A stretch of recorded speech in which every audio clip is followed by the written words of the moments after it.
Hello everybody, hope you're doing okay. No, I don't need to say welcome to my man cave anymore. Well, I call it my cabin, but I've got a sign, Tim's Man Cave, and I've also got a picture there of me running and cycling in sort of the mid-90s. I'll show you that another time. Now, what I want to talk about today is a bit of a statty one. Now, as I was saying, if it's not on Strava, it didn't happen. So I wanted to see which out of Strava and Garmin Connect, which I'm sure that must be the two biggest activity logging sites, is actually the biggest, and trace the history of both through the years and see which one is now sort of gaining the most traction. So here are some summary stats that I've worked out. I'll go into how I did that in a minute. But Garmin Connect, I reckon I've got 6.2 billion activities logged and Strava 4.75 billion. This is as of today, 7th of February 2021. And the number of Strava users, I reckon, is 78 million. Now, you can't really tell whether they are unique users or indeed if they're still active, but it gives you a good indication. Unfortunately, you can't work out the number of Garmin users by the same way. So how did I work out those figures? Well, if you look at the URL of an activity, and this one happens to be the very first one I actually uploaded to Strava on the day I actually joined Strava, which is the 26th of August 2012. And at the time, I had a bit of a running injury and I was doing more cycling. So I did a meandering ride from Petersfield to Guildford, just over 50 miles, which is rather a good ride, I thought. 2 hours 50 and a nice summer's day.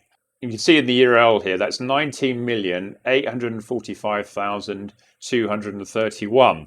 Now, if you roll on to an activity, this is my run yesterday. I haven't actually run today yet. And this is actually the 4.74 something billion. And to the nearest two decimal places on billions, I make that 4.75 billion. Now, with users, or other athletes as Strava call them, you can do a similar thing. So my athlete ID on Strava is just over 1 million there, 1,033,379. And I created one earlier today and it happened to be a number with just over 78 million. So I can argue that is the number of users Strava has currently had. Now you can do a similar thing with Garmin. This is an activity I did on the 15th of March 2008, a nice run across the New Forest from Bewley Road. I think I must have got the train there and then ran back to Sway, must have left my car. So that was using the Garmin 305 at the time. And you can see that I got a very, very low activity ID there, just 30,700. So I must have been one of the very first users of Garmin Connect, which I think must have started in 2008. So I think the reason why I was one of the first users of Garmin Connect is I used to upload my runs and rides to a site called Motion Based, which was an independent site, a bit like Strava of the time. And then Garmin thought this is a good idea and actually bought them out, lock, stock and barrel. So I think at some point they must have imported all my historical performances. But I think this one here was probably the first one that actually imported when they were actually going forwards, as it were. Interestingly, Strava also started pretty much identical time. So this one here is Strava activity 178, and it was done by a guy called Davis Kitchell, who happened to be their sort of initial developer. And in fact, he still works for them. And it's interesting, if you read the comments on this one, he actually admits here, he says, yes, this was the first ride that successfully loaded into the Strava prototype.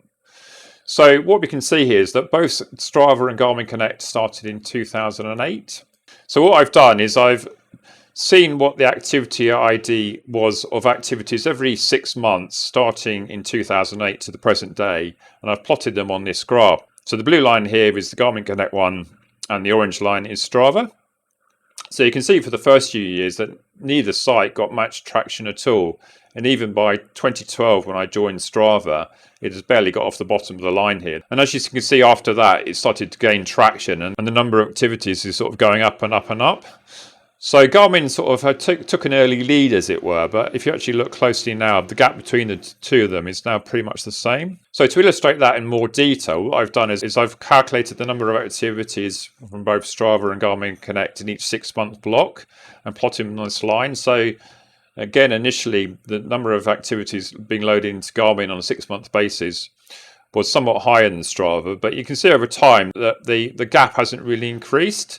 And in fact, the most recent one that I did, with the 6 months prior to the 1st of January, in the second half of 2020, Strava literally almost caught up. That lines are almost touching. So in a way, you kind of think, well, Strava may be actually about to overtake Garmin Connect. But in a way, that's not entirely surprising, is it? Because Strava obviously takes activities from any device But you can see here from the relative counts that the number of Garmin users must be a very high percentage of Strava users. So very well correlated. And of course, everybody has uploaded an activity to Garmin has bought a Garmin device, whereas Strava, they offer a free service and a paid subscription, but the paid subscription is nowhere near the price of a Garmin. So you can only guess what the relative worth of both of these companies based on users. So Strava is having to basically get all its income from subscribers, whereas Garmin is basically offering Garmin Connect as a free service based on people buying their hardware. So, when did you join Strava or get your first Garmin or similar device? Please comment below. So I hope you found this interesting and look forward to seeing the next one then. Bye.